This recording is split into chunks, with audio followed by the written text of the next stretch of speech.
So Kate gave me an excellent introduction for this 5-minute flash talk. She and I are working together on some work about identity coherence, social stress, and well-being.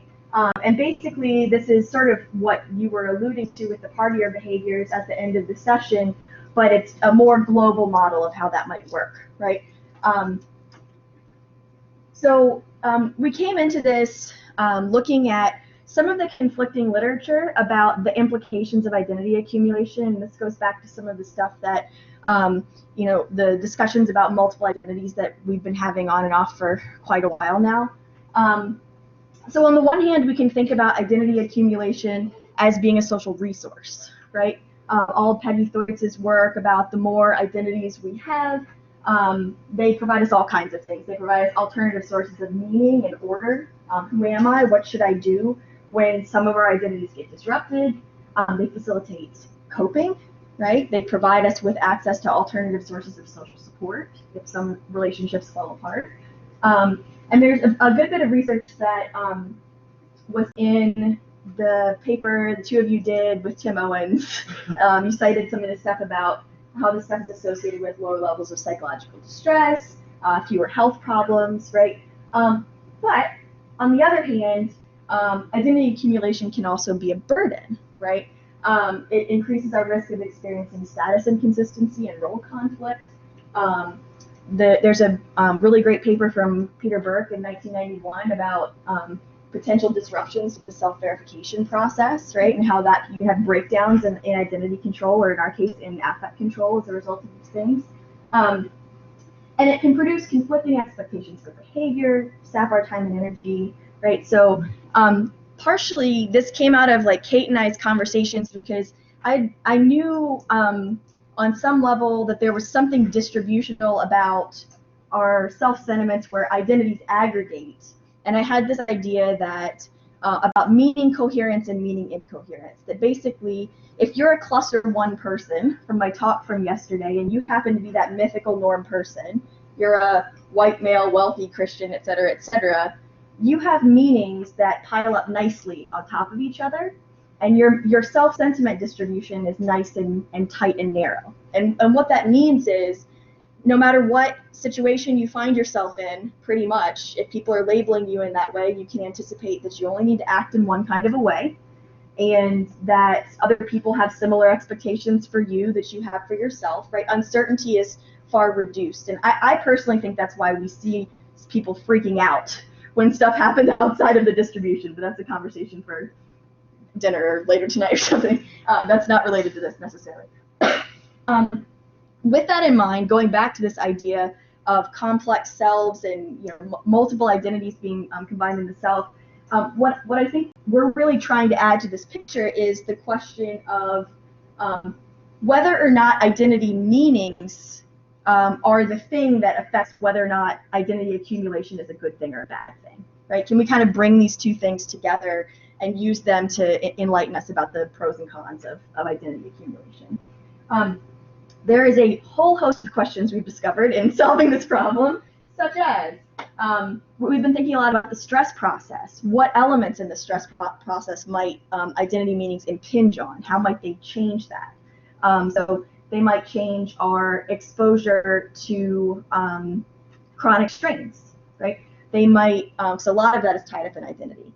They might, when we have traumatic life events or even positive life events, we know we lose and gain identities all the time, right? So some of the sources of social stressors probably are tied up in identity meanings of certain kinds.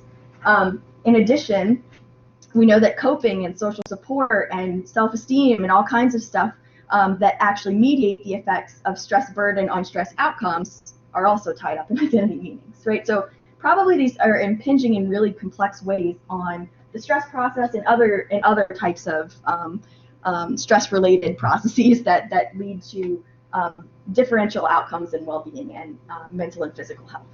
Right, so that's the fundamental. I don't have a lot of time to get into the details. That's the fundamental kind of orienting idea that we came into this project with. At this point, we just have a really quick kind of exploratory survey on INTERT. We collected a couple hundred people. The data have the same properties that everybody else has been saying. It's mostly white. It's a little bit more male than it is female. It's, better educated, slightly more left-leaning, et cetera, et cetera. We asked them a ton of stuff. We have a lot of data so that we can really start to get down to what in the heck it might be happening here. But the way that we structured the identity questions was a little bit non-traditional. So I had done this before with Brent and Tobias with the 20 statements test, and I found some slightly different stuff with that if anybody wants to ask about that. But this time, what we did was we asked people, we took the categories from the American Time Use Survey, and we asked people across these categories to rank how much time they spent in different social domains and activities, basically. And the top 5 rankings that they gave, we asked them to supply identities for each of those domains, right? We asked them to supply 5 domains, 5 identities for which they were answering the question, how do you see yourself? And 5 for which they were answering the question, how do others see you? Because if you read on the previous slide, we're interested both in kind of variation in your own self-meanings, but also kind of need, coolly, like, what about how other people are consistently labeling me that I may or may not agree with? We did EPA and prominence ratings for everything that they supplied, and then a whole host of measures. Self-esteem, self-efficacy, the DAS-21, which measures depression, anxiety, and social stress. The experiences of discrimination scale, because we're interested about race issues in particular. Perceived and received social support. So this is, how much do you think you have? How much can you actually access? Do you access? And then 3 kind of global health measures. Rather than using specific health conditions, we asked them to rate their current health, compare it to their health 1 year ago, and talk about their expectations for future health in a year, and some socio-demographic questions. We've basically just done really quick analyses of a bunch of stuff separate, and ultimately this will probably be like a path model or something really complex, but this is just sort of like a brain dump, like what do we have in this data right now. Ultimately what we're finding when you look at mean EPA is that high average evaluation and activity of your reported identities is beneficial. And this, we did not plan this whatsoever, but activity turns out is really important for all this stuff. I don't know what to make of that yet, so I would love your insights. I think it's something about activity being arousal, especially with the health and mental health stuff, but I haven't even fully processed this. So high average evaluation means high average evaluation activity are negatively associated with depression, anxiety, and stress. Average activity positively predicts self-esteem and self-efficacy, assessments of current and future health, right? So activities type in a lot of stuff. Potency has mixed effects. Good and bad things come with potency. So high average potency positively predicts anxiety and stress, right? You're powerful, you experience a lot of anxiety and stress. But it also positively predicts comparisons of current health with past health. So if you're powerful, you think you're in a better health position than you were a year ago. Now to what really interested us in this project, which was the variance in EPA. Turns out variation in the evaluation and potency of reported identities is beneficial, right? So variation in evaluation and potency positively predicts self-esteem, self-efficacy. Variation in potency is kind of a protective factor against depression. Right, so all kinds of stuff, and then activity is actually bad. Variation activity is bad.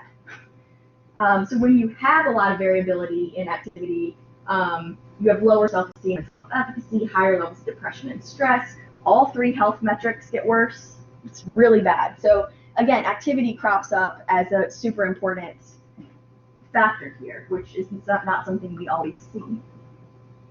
And there's a few demographic effects. Because of the diversity of our sample, some of the effects you would normally see don't necessarily crop up. But I thought it was really interesting, Trent's research about the experiences of bisexual folks. There was a tremendous effect of bisexuality. We don't, albeit, have a huge we don't oversample on that or anything, but that was a really strong effect on people's well-being. And then, some other effects that were kind of inconsistent, but sexuality and income were the strongest two. Income had a pretty big effect. So anyway, this is just to give you a kind of a quick rundown of what we're doing and where we plan to go. We've got a lot of work left to do with this. Really, the analysis has we hit the tip of the iceberg in terms of the analysis. But we also really we would really like to do, unless Glenn can find her experiential sampling data, which has been maybe lost to the ages, I'm not sure. No, Allison says she's got it. She just hasn't done it. Okay. Well, we really want to collect an experiential sampling data set because there's an important difference, I think, between the things that people self-nominate on these and the actual experience of the regularly enacted identities. And I think there's something really going on with the chronically enacted stuff that we're probably not capturing here. So anyway, I'm way over time, so I can't keep myself to time apparently. But yeah, I'll just leave it at that. If you guys have any thoughts, we would super appreciate it.